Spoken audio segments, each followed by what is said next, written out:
አንዳንዴ የማንሰማው የለም ገንዘብ ስላላትና የድርጅቱ ዋና ስራ አስፈጻሚ ስለሆነች ብቻ በድርጅት ውስጥ የምትሰራን አንዲት ነርስ ከስራዋ ታባርራታለች። ይህች ሴት ቪቪያና ትባላለች። ያን ድርጅት ኃላፊ ስትሆን ነገር ግን አንድ ቀን ይህ ነገር ያጋጥማል። መንገድ ላይ እየሄደችበት ባለበት ሰዓት የጽዳት ሰራተኛዋ ወይም ደግሞ ነርሱን የምታገለግለዋ ድንገት ትወድቅና የያዘችው ቆሻሻ እግሯ ላይ ይደፋል። ነገር ግን እግሯ ላይ የተደፋው ትንሽዬ ነገር ነበረ። በዛ ምክንያት ከምትሰራበት ድርጅት ወዲያውኑ እንድትለቅና ከዚህ በኋላ ከዚህ ስራ ላይ ምንም አይነት ድርሻ እንደሌላት ትነግራታለች። ነገር ግን የተደፋባት ነገር ትንሽዬ ፍንጣሪ እግሯ ላይ ወይም ደግሞ ጫማዋ ላይ ብቻ ነበር የሆነው። ቪቪያና ካባረረቻት በኋላ ያቺ ነርስ ከ24 ወራት በኋላ ቪቪያና በዚህ ሆስፒታል ውስጥ ተንበርክካ የልጇን ህይወት እንድታድንላት እንደምትለምናት ቅንጣት ያህል እንኳን አልታወቃትም ነበር። ነገር ግን አሁን በዚህ ቅጽበት ቪቪያና የሚሰማት የስልጣን የበላይነት ብቻ ነበረ።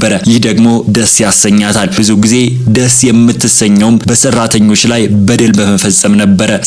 ሰላም ውድ ተመልካቾቼ፣ የዛሬው ታሪካችን ደግሞ እጅግ ያስተምራችኋል ብዬ ያሰብኩትን እንዲህ አጠር አድርጌ ይዤላችሁ መጥቻለሁ። ለቻናሉ አዲስ ከሆናችሁ ሰብስክራይብ፣ ላይክ፣ ሼር እንዲሁም ደግሞ የደወል ምልክቷን ስትነኳት ሁሌም አዳዲስ ቪዲዮዎች ይደርሷችኋል።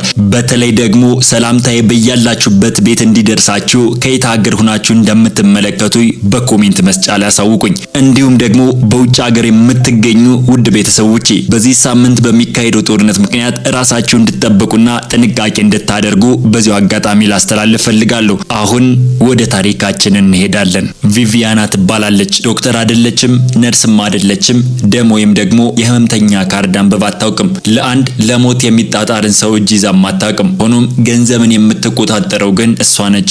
ቪቪያና በአትላንታ ትልቅ በሆነው የግራንዲ ፒድሞንት ሆስፒታል የቦርድ አባል ነበረች። ያችን ወንበር ለማግኘት ግን ብዙ ታግላለች። ከኢስት ፓይንት ካለችው ትንሽ አፓርትመንት ተነስታ የአትላንታ ሰማይ ጠቀስ ህንጻዎች ወደሚታዩበት ጥግ ቢሮ ለመድረስ ብዙ ጥራለች።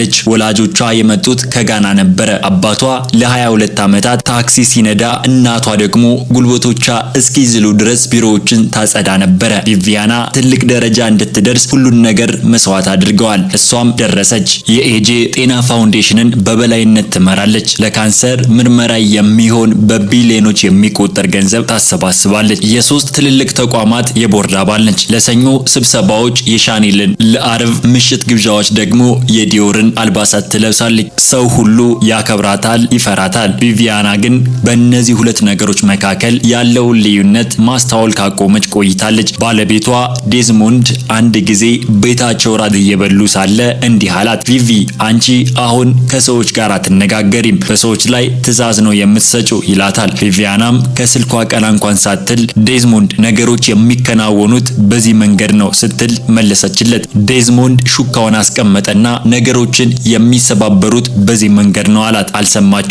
በሆስፒታሉ የሩብ ዓመት በጀት ሪፖርት ላይ የተላከላትን ኢሜሎች በማንበብ ተጠምዳ ነበር። ዴዝሞንድ ራሱን እያነቃነቀ ሳህኑን ይዞ ወደ ኩሽና ቤት ብቻውን ሄደ።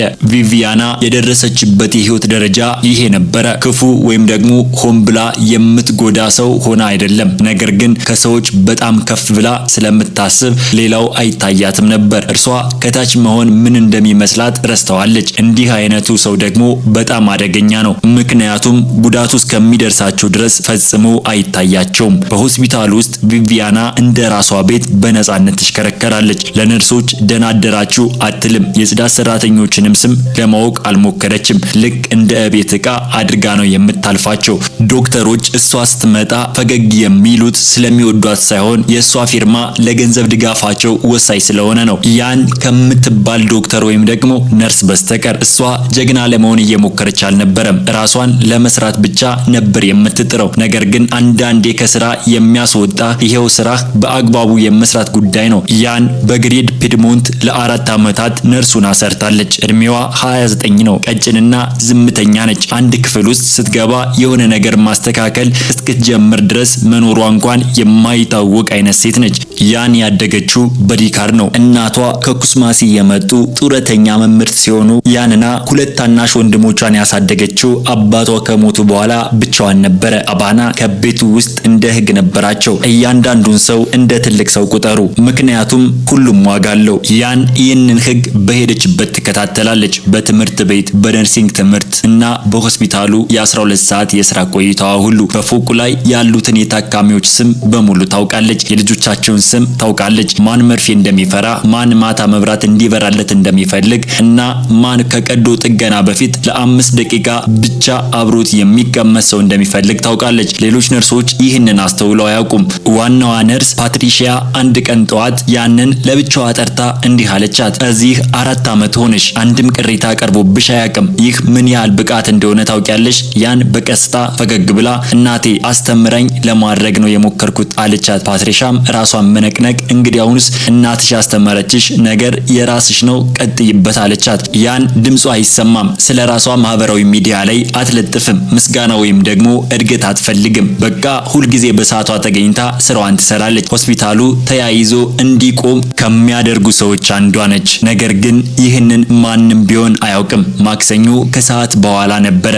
ቪቪያና በ7ኛው ፎቅ ኮሪደር ላይ እየተጣደፈች ለቦርድ ስብሰባ ረፍዶባት ትወጣለች። የሩጫዋ ተረከዝ ሰረድ ላይ የሚያሰማው ድምፅ እንደ ጥይት ይጮሃል። ስልኳን በጆሮዋ ላይ ይዛለች። ረዳቷ ስለ ለጋሾች ቁጥር እያወራላት ነው። ያን ደግሞ የሕክምና ቁሳቁሶችን የያዘ ጋሪ እየገፋች በሁለት ተከፋዮችን በሮች በኩል እየከፈተች ነበረ። ቪቪያን ስትወጣ አይታ በሩን ያዘችላት። ይለፉ መቤቴ አለቻት። ያን ቪቪያና ሳታያት ሳታመሰግናት ወይም ራሷን እንኳን ሳይነቀንቁ በሩን አልፈው ሄዱ። ነገር ግን ጋሪው በበሩ ፍሬም ተያያዘ። አንዱ የቁሳቁስ መያዣ ዘንበል ብሎ ተገለበጠ።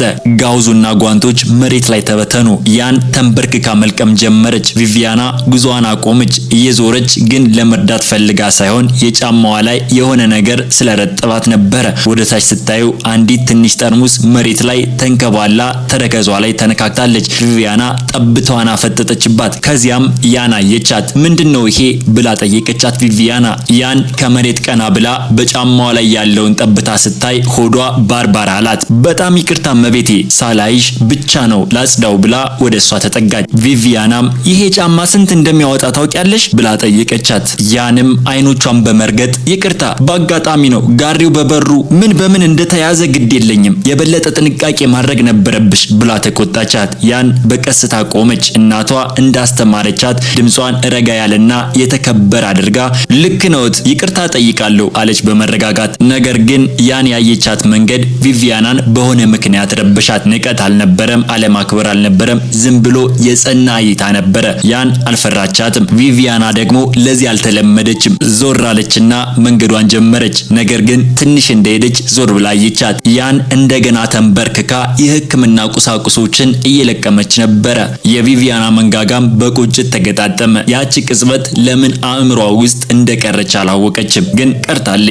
ማንም አስቀድሞ የሚመጣውን አላወቀም ነበር፣ አስቀድሞ ውሳኔዋን ካሳለፈች ከአንዲቷ ሰው በስተቀር። ከ2 ሳምንት በኋላ ያ ነገር ተከሰተ። የቪቪያና ልጅ ሴረና ለተለመደ የጤና ምርመራ ወደ ሆስፒታሉ መጣች። እድሜዋ 21 ሲሆን ብልህ ጣፋጭና የኢሞሪ ዩኒቨርሲቲ የሕክምና ትምህርት የምትከታተል ነበረች። የህፃን ሐኪም መሆን ትፈልጋለች። ሴራና እንደ እናቷ አይደለችም። እባክሽ እና አመሰግናለሁ ትላለች። ለማያውቋት ሰው ፈገግታዋን ትሰጣለች። ይህንንም ያገኘችው ከአባቷ ከዴዝሞንድ ነበረ። ያን የሴራናን የመጀመሪያ የምርመራ ሂደት እንድታከናውን ተመደበች። የተለመደው የደም ምርመራ፣ የጤና ክትትል ምንም የተወሳሰበ ነገር አልነበረውም። ሴራና በምርመራ አልጋው ላይ ተቀምጣ በጭንቀት ትመለከታት ነበረ። መርፌ አትወድም፣ ይጎዳ ይሆን ስትል ጠየቀቻት። ያንም ትንሽ ፈገግ አለችና ትንሽ መቆንጠጥ ብቻ ነው ያ ነው ብላ ነገረቻት።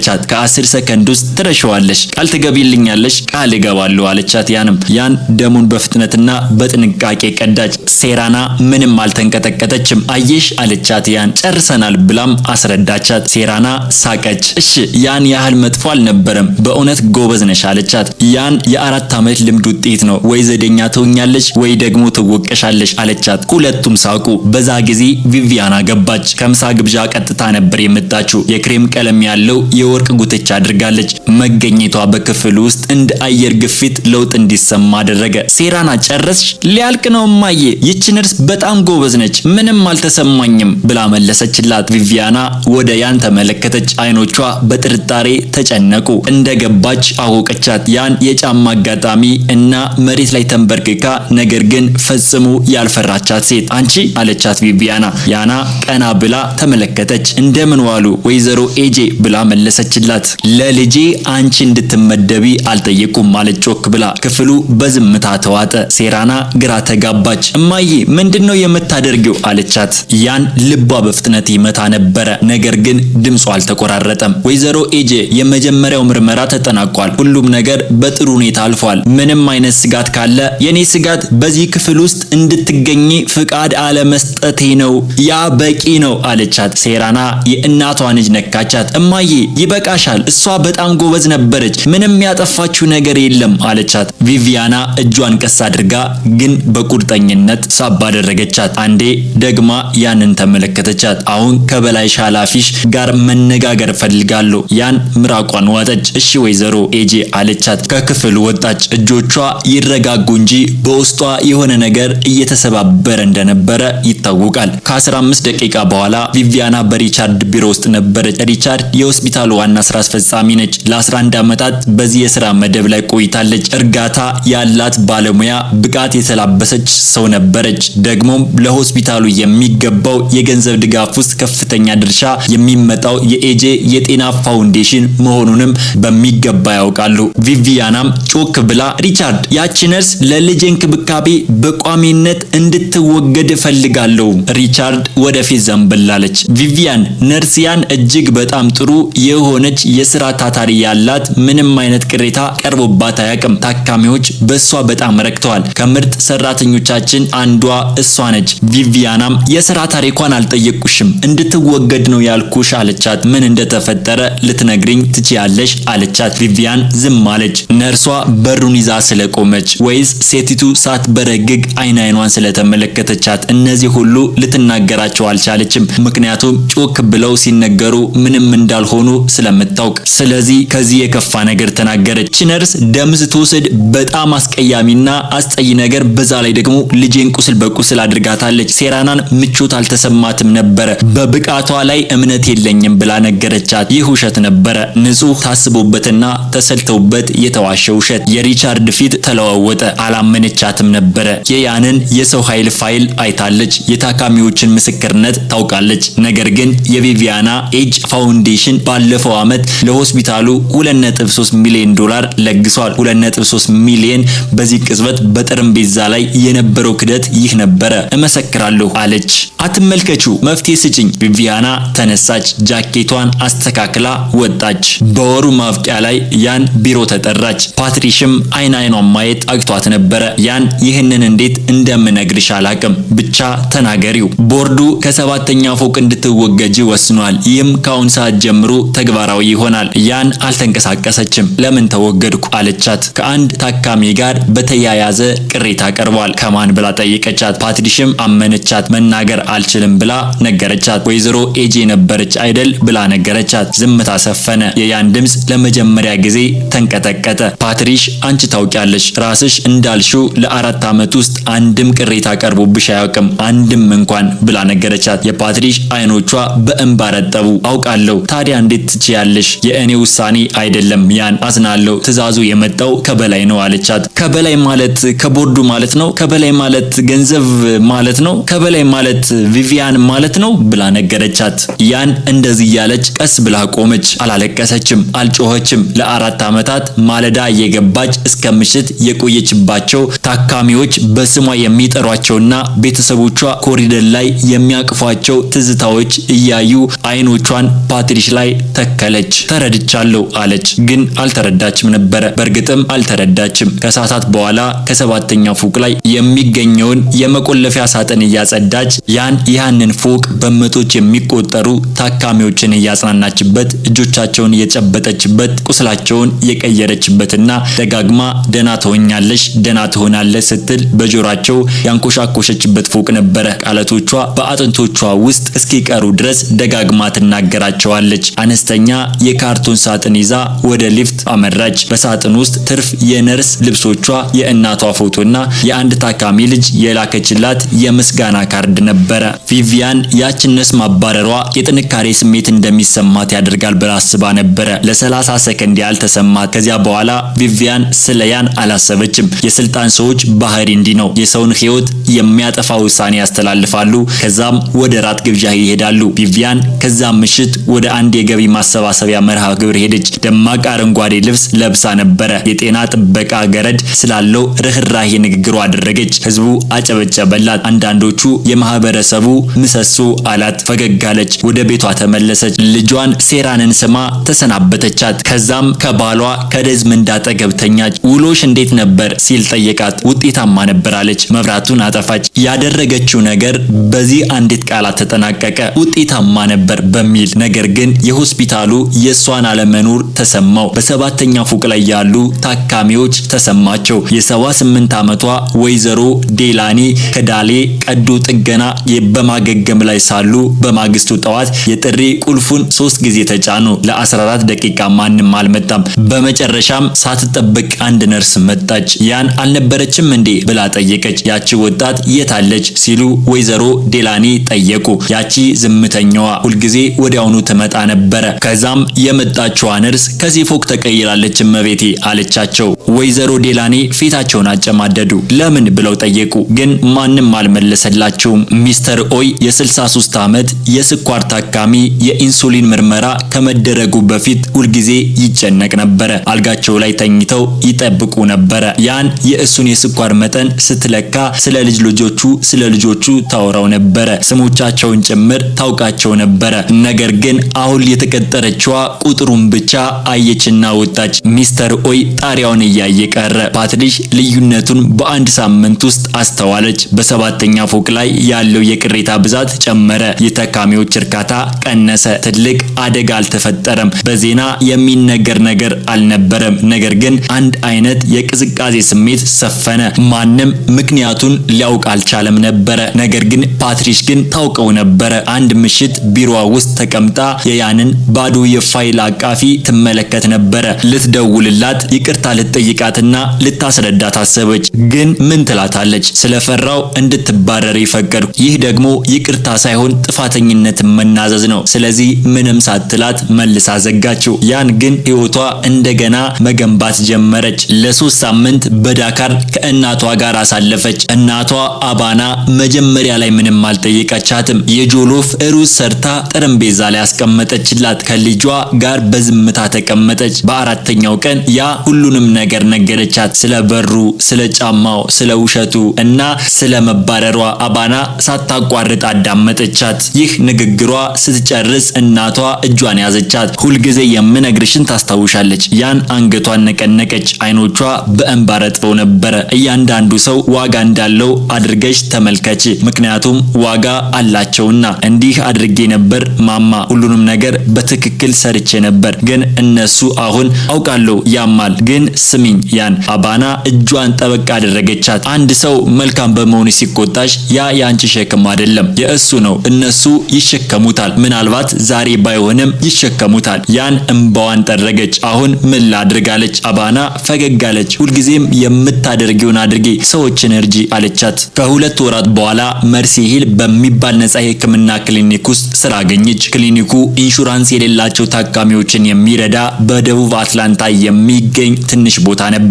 ደሞዝ ከቀድሞ ግማሽ ያነሰ ቢሆንም ሰዓቱ ረጅም፣ ህንጻው አሮጌ እና የሕክምና ቁሳቁስ እጥረት ያለበት ቢሆንም ታካሚዎች ይፈልጓት ነበረ።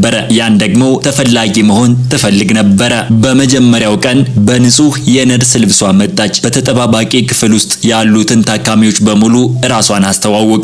በሳምንቱ መጨረሻ ስሞቻቸውን በሙሉ አወቀች። በ6 ወራት ውስጥ የመርሲ ሂል የታካሚዎች እርካታ እስካሁን ካገኘው ከፍተኛ ሆነ። ማንም ጋዜጣ ላይ አልጻፈውም። ማንም በታላቅ ግብዣዎች ላይ ንግግር አላደረገለትም። ነገር ግን እዚህ የሚመጡ ታካሚዎች ሁሉ የሚንከባከባቸው ሰው እንዳለ ያውቁ ነበረ። ያ ሰው ደግሞ ያን ነበረች። ያን ከተባረረች ከ22 ወራት በኋላ ሴራና ከአንድ እሁድ ጠዋት ቤቷ ውስጥ ወደቀች። ከሳምንት ድካም ይሰማት ነበረ። የሕክምና ትምህርት ቤት ጫና መስሏት ነበረ። ቁርስ ለመብላት ወደ ታች ወረደች። ዴዝመንድ እንቁላል እየጠበሰ ነበረ። ቪቪያና ጋዜጣ እያነበበች ነበረ። ሴራና ብርቱካን ጭማቂውን ለመውሰድ ስትዘረጋ እግሮቿ ከዷት። ወለሉ ላይ ተዘረጋች። የጭማቂው ብርጭቆዎች ተሰበሩ።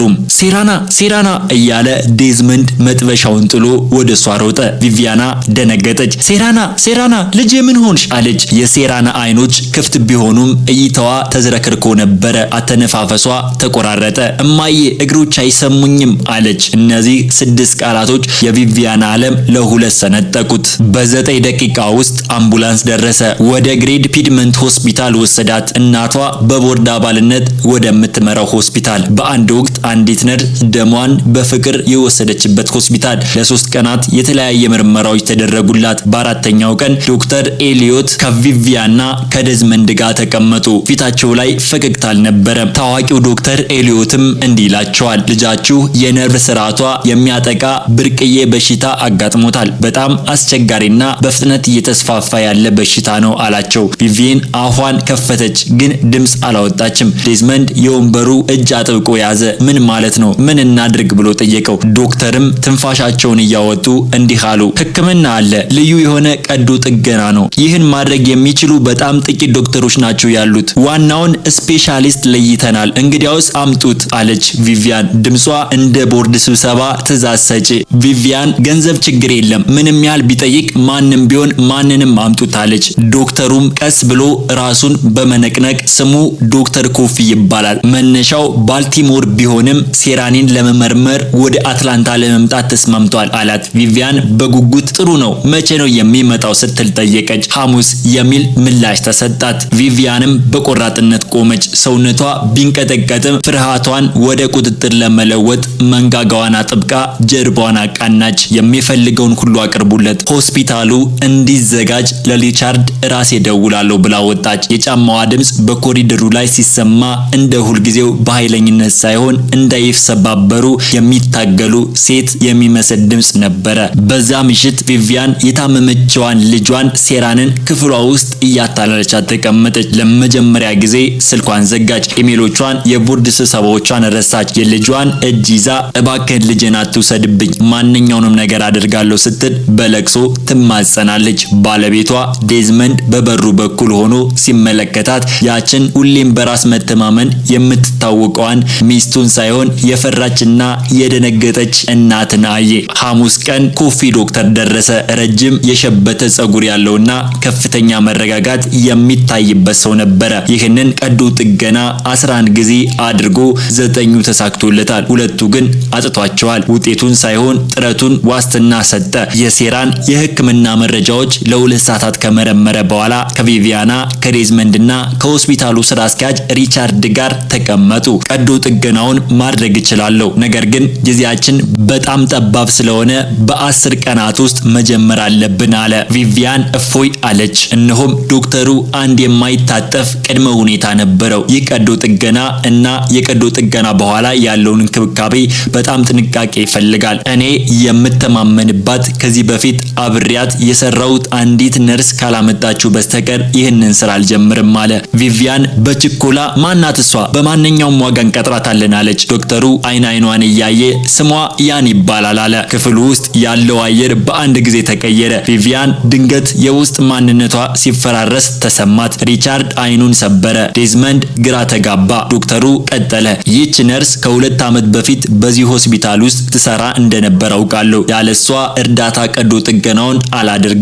ይህ ድርድር የማይቀርብበት ጉዳይ ነው አለና ወጣ። ቪቪያን በድንጋጤ በዝምታ ተቀመጠች። ያን ማለት በጫማዋ ላይ ጠብታ ስላፈሰሰችባት ብቻ ስሟን አጥፍታ ከስራ ያባረረቻት ነርስ ነች። ያኔ ያጠፋቻት እና የረሳቻት ሴት ዛሬ የልጇን ሕይወት ለማዳን ብቸኛዋ ተስፋ ሆና መጣች። ቪቪያና እኔ አስተካክለዋለሁ አለችና ወጣች። በዛ ምሽት ቪቪያና እንቅልፍ በአይኖቿ አልዞረም። ሌሊቱን ተነስታ መርሲ ሂል ነፃ ክሊኒክ በሚለው ድረገጽ ላይ ያንን ፎቶ አገኘች። ነርስ ያንም በፎቶዋ ላይ በፈገግታ በበጎ ፈቃደኞች ጋር ትታያለች። ቪቪያን ስለፈጸመችው ግፍ አሰበች። ያኔ ያደረገችው ስልጣንን ተጠቅማ የሴትየዋን ስራ ማጥፋት ነበረ። አሁን ግን መስታወት ውስጥ ያየችው ራሷን ጠላችው። በማግስቱ ጠዋት ቪቪያን ወደ ክሊኒኩ ብቻዋን ሄደች። ቀላል ጥቁር ልብስ ለብሳ ነበረ። ረዳት ወይም ደግሞ ጠበቃ አልያዘችም። ክሊኒኩ ስትደርስ ያን ወደ ኮሪደሩ መጣች። ሁለት ሴቶች ፊት ለፊቷ ተገናኙ። የያን ፊት ምንም አልተቀየረም። አልደነገጠችም፣ አልተበሳጨችም። ልክ ከሁለት ዓመት በፊት እንደነበረ ሁሉ ጸጥ ባለና በረጋ አይኖቿ ቪቪያን ተመለከተቻት። ወይዘሮ ኤጂ ቪቪያን በረጅሙ ተነፈሰች። ድምጿም ተረጋጋ። ይህን አልጠበቀችም ነበረ። ዝምታ ሰፈነ። ልናወራ እንችላለን ስትል ቪቪያና ጠየቀች። እባክሽን። ያን ረጅም ጊዜ ትኩር ብላ እያየቻት በራሷ እሽታዋን ገለጸች። ውጭ አግዳሚ ወንበር አለ። በጎን በር በኩል ወደ አንዲት ትንሽ ግቢ ጎጡ። አንዲት ዛፍ አሮጌ እንጨት አግዳሚ ወንበር ላይ ተቀመጡ። ቪቪያን እጆቿን ትኩር ብላ ትመለከታታለች። በሺዎች ለሚቆጠሩ ሰዎች ንግግር አድርጋለች። ከሴናተሮች፣ ከዋና ስራ አስፈጻሚዎችና ከቢሊዮነሮች ጋር ተከራክራለች። አሁን ግን ለዚህ የሚሆን ቃላትን ማግኘት አልቻለችም። ያን ልክ የህመምተኞች ጋር እንደምትጠብቀው ሁሉ በትዕግስት ጠበቀቻት። በመጨረሻም ቪቪያና ተነፈሰች። ልጄ ታማለች። የያን ፊት በትንሹ ተለወጠ። አይኖቿ አካባቢ የርህራሄ ስሜት ታየ። ሴራና ስትል ያን ጠየቀቻት። ቪቪያን በድንጋጤ ቀና ብላ አየቻት። ስሟን ታውቂያታለሽ? ያንም እያንዳንዱን ታካሚ ስም አውቃለሁ። ያን የተናገረችው አረፍተ ነገር የቪቪያን ካሰበችው በላይ ከፍተኛ መታት። ምክንያቱም እሷ ያባረረቻትን ነርስም እንኳን ማስታወስ ስላልቻለች ትላንትና ማታ ፈልጋ ስላገኘችው ነው። ያን ታስታውሳታለች። ቪቪያን ግን ረስታ ነበረ። በመካከላቸው ያለው ያ ልዩነት ሁሉንም ነገር ይናገራል። ብርቅዬ የሆነ የሰውነት መከላከያ ስርዓት በሽታ አለባት ስትል ቪቪያና ቀጠለች። ነገር ግን ድምጿ አሁን የሚንቀጠቀጥ ነበረ። የነርቭ ስርዓቷን እያጠቃው ነው። ዶክተር ቦኦ የሚባል ስፔሻሊስት አለ። እሱ እሷን ሊያድን የሚችለው ቀዶ ጥገና ሊያደርግ ይችላል። ግን አንድ ቅድመ ሁኔታ አለው። ያን ትኩረት ብላ አየቻት። አንቺን ይፈልጋል ስትል ነገረቻት። ያንም ምንም አልተናገረችም። እስካሁን አብሮኝ ከሰራዋቸው ነርሶች መካከል ከቀዶ ጥገና በኋላ የሚደረግ ክትትል አንቺ ምርጥ እንደሆንሽ ይናገራል። ያላንቺ ቀዶ ጥገናውን እንደማያደርግ በግልጽ ተናግሯል። ያን በነፍስ ወደሚወዛወዙት የዛፍ ቅጠሎች ተመለከተች። ታዲያ እኔ ትፈልገኛለሽ አለቻት። ያንም በለሰለሰ ድምጿ ቪቪያም አው አለች። ልክ አንቺ ከስራ ከማባረርሽ በፊት ታካሚዎቼ እኔን እንደሚፈልጉኝ ሁሉ ቃላቱ ልክ እንደ ድንጋይ ረጭ ባለ ውሃ ውስጥ እንደመጣል ነበረ። የቪቪያን አገጭ ተንቀጠቀጠ። አው ስትል በሽኩቻ መለሰች። ልክ እንደዛው እንደገና ዝምታ ሰፈነ። ያደረኩብሽን አውቃለሁ አለች ቪቪያን። ስህተት እንደነበረ አውቃለሁ። ምንም ምክንያት የለኝም። በር ስለከፈትሽልኝ ቀጣው። ስለ አንቺ ዋሽቻለሁ። ስልጣኔን ተጠቅሜ ስራሽን አሳጥቻለሁ። ስለ እሱ ደግሞ አንድም ቀን አላሰብኩም ነበረ እስከ ትላንት ማታ ድረስ። ድምጿ ሙሉ በሙሉ ተሰበረ። ሌሊት 8 ሰዓት ላይ ኮምፒውተሬን ፊት ተቀምጬ ስምሽን ፈልጌ እዚህ ክሊኒክ ውስጥ ምንም የሌላቸው ሰዎችን ስትረጂ አየውሽ። እናም አንዲት ጥሩ ሴት ጫማዬን ስለራሰ ብቻ እና አንድ ተራ ሰው ስላየሽ ብቻ አውጥቼ እንደጣልኩሽ ተረዳሁኝ። በቪቪያና ፊት ላይ እንባይፈስ ነበረ። ለመጠየቅ ምንም መብት እንደሌለኝ አውቃለሁ፣ ግን እየለመንኩሽ ነው። ያን በዚያ አግዳሚ ወንበር ላይ ተቀምጠች የጠፋባትን ስራ የቀነሰባትን ደሞዝና የወራት ጥርጣሬ አሰበች። ከዛም ስለ ሰሬና አሰበች። ቃል ግቢልኝ ስትላት የነበረችው የሰሬና ድምጽ አስታወሰች። ቃል እገባለሁ ብላ ነበር። ያን የቪቪያናን አየችና ዶክተር ቦኦ በስንት ሰዓት ሆስፒታል እንደሚፈልገኝ ነገረሽ? የቪቪያን ተንፋሽ ተቆረጠ። ሐሙስ ጠዋት 1 ሰዓት ላይ ያን እገኛለሁ አለች። ቪቪያን በዚያ ወንበር ላይ ተደፍታ ተንሰቅስቃ አለቀሰች። አሁን ያቺ የድርጅት የምታስተዳድረው ኩሩ ሴት አይደለችም። የምትሞት ልጇን ለማዳን የምትማጸን የተሸነፈችና ያፈረች እናት እንጂ። ያን አልነካቻትም፣ አላቀፈቻትም። ያ ቅጽበት ያንን አይፈልግም ነበረ። በጽናት እዚያው አጠገቧ ተቀመጠች። ያን ወደ አባረሯት ሆስፒታል እየተመለሰችው ለሆስፒታሉ ሳይሆን ቃል ግቢልኝ ላለቻት ልጅ ነበረ። ሐሙስ ጠዋት 12 ሰዓት ከ45 ያን በንጹህ በነርስ ልብሷ ወደ ሆስፒታሉ ገባች። ቀዶ ጥገናው 6 ሰዓት ፈጀ። በሂደቱ መሃል የሴሬና ደም ግፊት ሲቀንስ ያን ማንንም ሳይናገር በፍጥነት እርምጃ ወሰደች። የዶክተር ቦአ እይታ ከያን ጋር ተጋጨ። በአድናጎት ራሱን ነቀነቀ። ከቀዶ ጥገናው በኋላ ዶክተር ለቪቪያ እንዲህ አላት፣ እኔም ብቻ አታመስግኘኝ፣ ነርስ ያንን አመስግኝ። እሷ ፈጣን እርምጃ ባይኖራት ኖሮ አሁን የምናወራው ሌላ ታሪክ ሆነ ነበረ። በዛ ምሽት ቪቪያና ሴራና ወዳለችበት ክፍል ስትገባ ቪቪያን የዛች ነበረች ሴራና አይኗን ስትገል ያን አየቻትና ፈገግ አለች። አውቅሻለሁ አለች ሴራና። አይጎዳም ብለሽ ቃል የገባሽልኝ ነርስ ነሽ። የያና አይኖች በእንባ ረጠቡ። አስታውሳለሁ። ሴራናም ልክ ነበርሽ አልጎዳሽኝም አለቻት። ቪቪያን በበሩ ቆማ ይህንን ትመለከት ነበር። እውነተኛ ስልጣን ምን እንደሆነ አሁን ገባት። እውነተኛ ስልጣን በገንዘብ ወይም በሹመት የሚገኝ ሳይሆን በቀልን መርጦ የመበቀል መብት እያለ ምሕረትን መምረጥ መቻል ነው። ካንተ በታች አድርገ ላየኸውና ለበደልከው ሰው ክብርን መስጠት መቻል ነው። ያ ስልጣን ደግሞ የቪቪያን ጫማ ከሚያወጣው ዋጋ ግማሽ ደሞዝ የምታገኘው ነርስ እጅ ውስጥ ነበረ። ከሁለት ሳምንታት በኋላ ሴራና ከሆስፒታል ወጣች። የዛሬው ታሪካችን እርግጠኛ ነኝ አንድ ነገር ትማራላችሁ። ምንም ብትናቁ፣ ምንም ደግሞ ባታደርጉ፣ ነገር ግን የሆነ ጊዜ መፈለጋችሁ አይቀርም። እናም ውድ ቤተሰቦቼ ነገሮችን ሁሉ በበጎ ነው ብላችሁ መመልከትን አትርሱ። የዛሬው ታሪካችን መጀመሪያ ላይ ተንቃ አንቺ እኔን አትመጥኝም ለምን ደፋሽብኝ ብላ ተባራ ነበረ። ነገር ግን በመጨረሻ በእግሯ ውስጥ ወድቃ ነይ ልጄን አድኝልኝ ብላ ተማጽናታለች፣ ለምናታለች። ውድ ቤተሰቦቼ የዛሬው ቪዲዮ ይህንን ይመስል ነበር። ከዚህ ከቆያችሁ ላይክ፣ ሼር፣ ሰብስክራይብ በማድረግ ቤተሰብ መሆናችሁን እንዳትረሱ። በቀጣይ በሌላ ቪዲዮ እስከምንገናኝ ፒስ